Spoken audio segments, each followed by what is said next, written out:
My game is called Detachment. It is inspired by Mary's artwork, Indestructible Object, which looks like a metronome with a paper-made eye on it.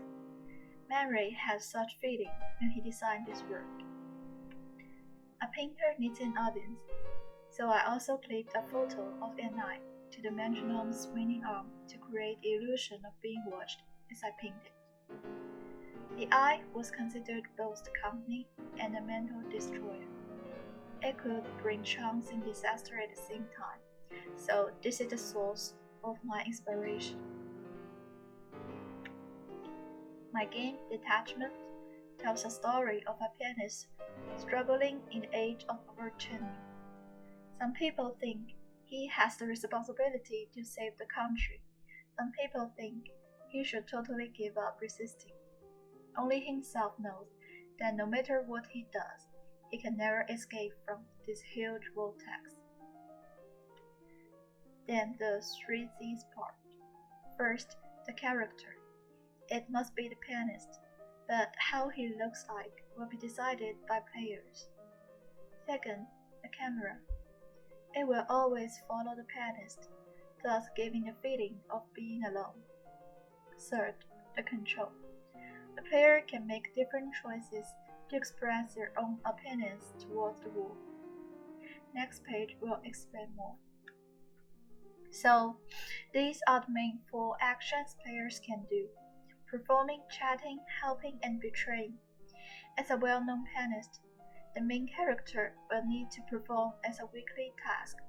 The plays he performs will gather crowds of people, so how he shows will affect outside's impressions.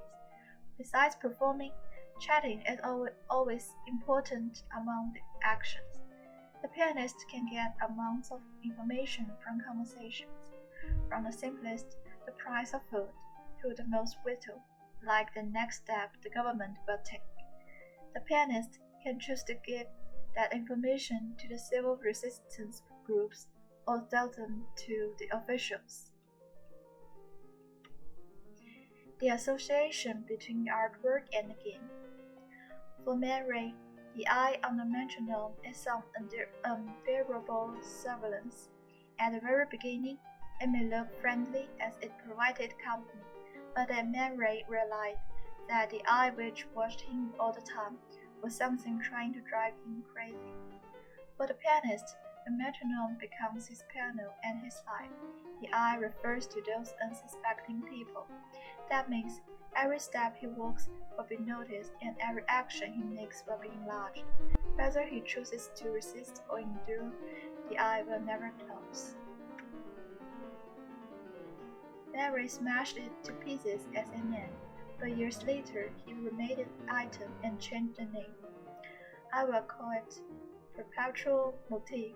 After all, the movement of the metronome is a perpetual motif, he explained. The eye never dies, like the craziness of Mary. He created, he destroyed, he remade, he explained. The only thing he can do is to convince himself that its presence is just a coincidence or a natural product of the world. For the pianist, like Mary thought, the eye is all. The essence of everything is the same. At last, the pianist will no longer suffer from pain, anxiety, or depression, as nothing can totally hurt him.